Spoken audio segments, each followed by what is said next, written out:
Oh, what a day! Oh, what a lovely day! Alright, gotta keep it quiet. My little brother's asleep, but Mad Max Fury Road is a masterpiece in every meaning of the word. Masterpiece. The action, over the top, but just beautifully, beautifully shot. The characters are psychotic maniacs, but man, there is just some, almost tear-jerking moments with them sometimes. They're fleshed out, they're well-developed, their dialogue is great. These characters are fantastic. Charlize Theron, she steals the show. She is fantastic. Tom Hardy makes her a fantastic Mad Max. He doesn't have much dialogue, but he doesn't need a lot of dialogue. Just him, like, experiencing the world around him, that was fantastic. Nicholas Hoult as Nux, he was great. What happened to that, do I have the DVD here? What happened to that sweet little boy in, here it is. What happened to that sweet little boy in About a Boy? He certainly grew up to become a maniac. But yes, it's Mad Maxian, this film. I will never underestimate the term development hell ever again. This film is 30 years in the making, and just George Miller, I worship you. You know how to make a movie. Yeah, 30 years in development hell. And yeah, if this is what 30 years will lead to, goddamn, let that. I'm just lost for words. This film is just great. The story is fairly simple, which I think was great. Max, Tom Hardy, he's just going about his day, trying to enjoy his daily apocalypse. Yeah, the world's very much post-apocalyptic at this point. Anyways, he gets captured by these group of evil people. Actually, let me just get his name. Okay, here we go. Fury Road cast.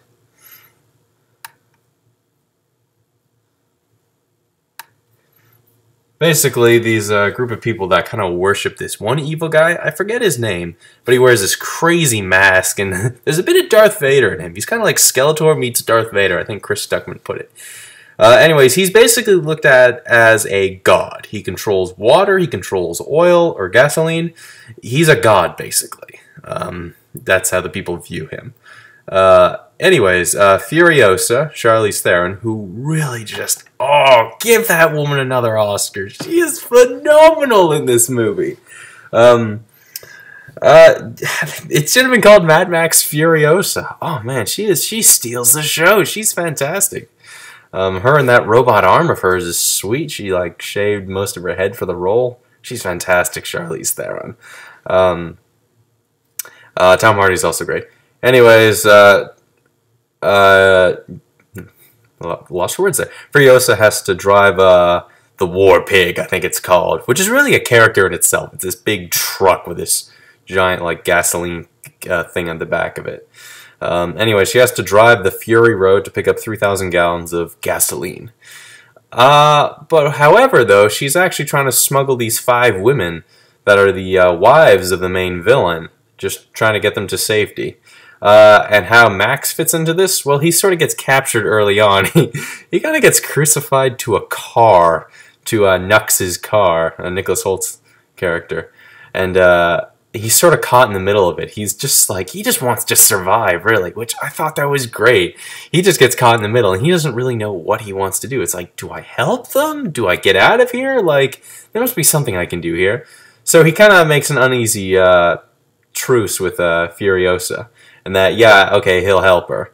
And this might be slight spoiler-ish. I'm glad there wasn't any, like, romance between Max and Furiosa. I thought that was a nice touch.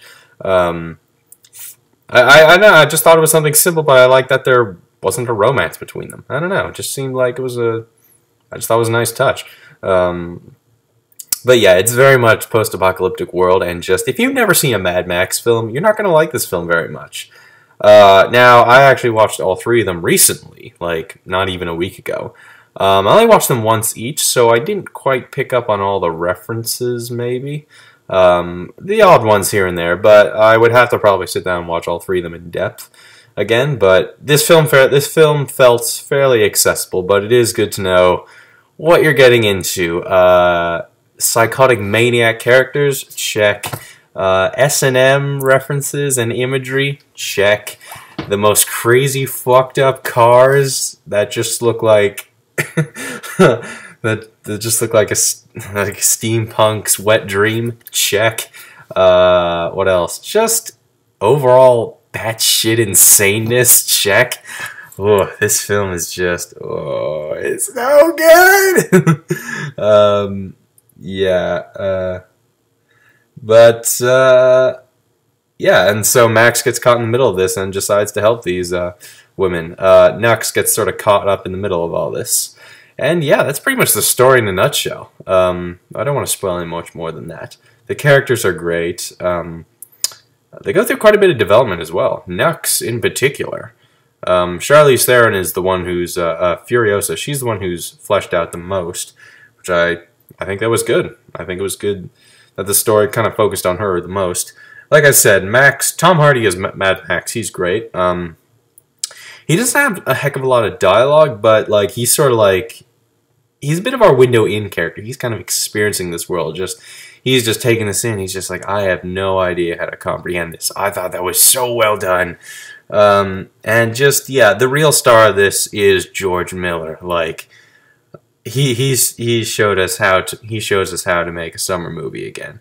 Apparently something like 90% of the effects are practical, and they look, wow, they look incredible. Beautifully shot action. None of that shaky cam bullshit. No, just the most beautiful shot action ever. The whole film is basically one giant chase scene, to put it bluntly, really. It's one giant chase scene. Like, you know, they get off, they're trying to escape to this area, to this location that Furiosa says, here's where we'll be safe, and basically an entire army is behind them. So it's one giant chase scene. Mostly in the desert. Yeah. Other things I really do like, there's some night scenes as well, and just seeing everything at night's all blue, it looks really cool. Like, everything during the day is all, like, orangey. Everything at night's blue. I was like, wow, like, this looks really nice. It's like, oh, wow. It also is not afraid to take risks. There are quite a few times I'm like, oh, I didn't expect that. Oh, okay. Thank you, George Miller, for showing us you like to take risks. But this is very much George Miller's, this is his baby, really. He just, like, yeah. Like, he worked on this thing for who knows how long, and I give him full credit for that. This is a masterpiece film, and is my favorite film of the year. I like it more than Cinderella, Age of Ultron, SpongeBob. I think this is my favorite film of the year, and it might just make my favorite films of all time list. I'm obviously gonna watch this again, but oh, this film is so good. Man, people were clapping in the movie every time something amazing happened or something crazy. Some good running. I don't know if I call them running jokes, but just sort of running.